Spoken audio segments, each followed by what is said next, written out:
Welcome back to Hoppline and the first part of my review on the Ozone Pocket Rocket, but I want to keep this one a little bit more general, answering a simple question: do I need a parawing?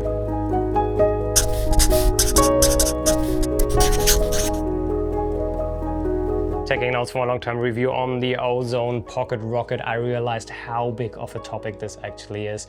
So I decided to split up my review into several parts, and this is the first one a little bit more in general about the simple question, do I need a parawing? And I want to start off with my journey with parawings and my first contact, and it was Balzmüller on the social media channels, and he was not only riding the Endless Roger, he was pushing it towards freestyle, and I'm not a freestyle guy, but at the same time I saw the BRM guys in Hawaii, and they were doing downwinders, stashing the parawing away, riding waves, and not only going downwind, but going back upwind using the parawing. And this is what got me really excited, and I instantly knew I had to get my hands on a parawing. And I think this is one of the biggest benefits if you're getting into parawing. It's something totally new. No matter if you're coming from wing foiling, kite foiling, whatever, it's something different, and getting into something new and different is fun. I remember my first session, I was underpowered, and if there's one advice I could give you, never go underpowered, especially if you're a beginner. I was totally underpowered. I tried to compensate with a foil drive,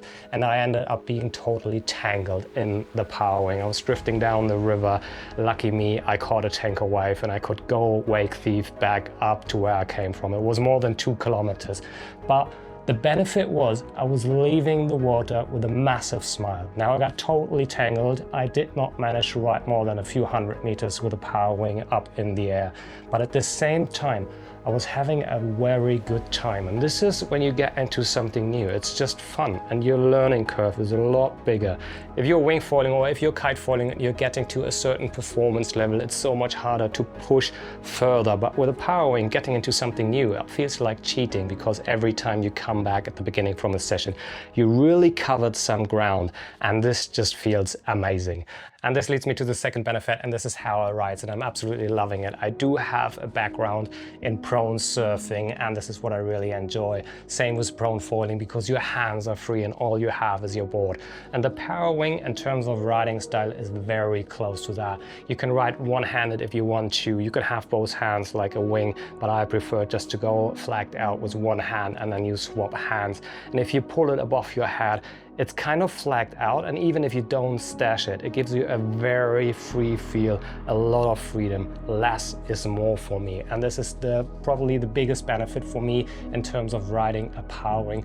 I'm really enjoying the freedom of having less gear. Now let's talk about size and packing. You know I travel a lot, and this is just the size of a t-shirt. It's an absolute no-brainer. So many times I think about what to pack for a surf trip. I'm thinking about boards, I'm thinking about wings, wing sizes. And if we just do a quick comparison, I'm just gonna grab this one.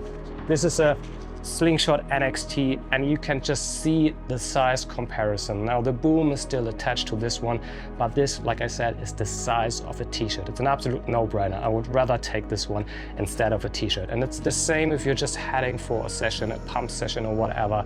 You can just leave it in the car, you can just chuck it in your bin. It's always there because it's so small, and there's no additional features and no additional gear. Now I'm cheating on the wing. I'm using electric pumps these days. They're very handy. This is the Right Engine micro pump, so it's super small, it packs small, and it gives me the ability to set up my wing, inflate it automatically using the electric pump, and then setting up my gear. But with a parawing, it's a totally different story. Now all you need to do, and this is the whole setup, is open the zipper, which is right here, and then grab the handle. On the Ozone Pocket Rocket, it's the red part, and now I'm ready to go. And it's the same when you're coming back. You don't have to deflate, you just store it away. And these days, because now I know what I'm doing, I'm actually riding back a little longer with the parawing up above my head, or just going upwind further than I usually would, just to get the parawing dry. And then I'm riding to the beach, holding the power wing above my head, not touching the water. So once I get on land, this is actually dry and ready to stow away. You can put it in the pouch, you can just put it in the bag that comes with pretty much every power wing, and all you have to do is just push it in. And it doesn't matter because the lines, once they are in the bag, they don't tangle. If you take it out, it just deploys easily. And for me, this is the easiest way to travel. Like I said, it's an absolute no-brainer. As a family guy, this is heaven. And if you're using something like the Sapphire Kraken system or even the Slingshot One Lock, which is literally set up in 10 seconds, you could be driving into the car park and hitting the water in less than a minute. It's 10 seconds on the power wing or even less. It's 20 seconds on the board and on the foil with a Slingshot One Lock. So I think this is the quickest way to get into the water. And for me, as a family guy, this really makes a difference. Now let's put this away and talk about the benefits in the different foiling disciplines and versatility of the power wing versus a wing. And I do believe in something I call the circle of foil, which more or less means if you have gear and you're using, let's say, a downwind board, you can cross-use this for light wind winging. And every foiling discipline has gear, and I tend to use every gear for the other foiling disciplines. You can use your pumping gear for maybe a small downwinder or light wind winging. So it kind of adds all up, and every foiling discipline has different gear. Now the power wing by itself, I don't think it's a discipline for me. It might be for others, but for me, the power wing sits in the middle of this wheel and can be used as a tool for any foiling discipline. I can be pumping and deploying the power wing if I have a little breeze and be cruising around. The same with winging. I can replace my wings to a certain degree. I can go upwind, I can do downwinders, I can do downwind upwinders, and it all combines. It's a super creative tool for me that sits somewhere in the middle and can be used in so many different ways.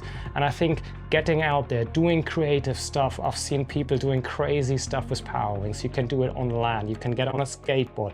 I handed the power wing to my kids on the beach the other day, and they were having a blast just playing around with it, and I could go for a foil drive session, which was nice. But being creative and just using this as a tool for all your existing foiling disciplines is really fun, and I'm very much enjoying it. I would honestly encourage everyone who's into foiling to give the power wing a shot, but unfortunately, just sitting in the water and maybe having a power wing handed over by a friend, for the most of us, will not do the trick. It takes a little bit of preparation, and you want to be rather overpowered than underpowered. So the right conditions do make a difference. And going from having the session of your life to the worst session of your life is very quick on a power wing.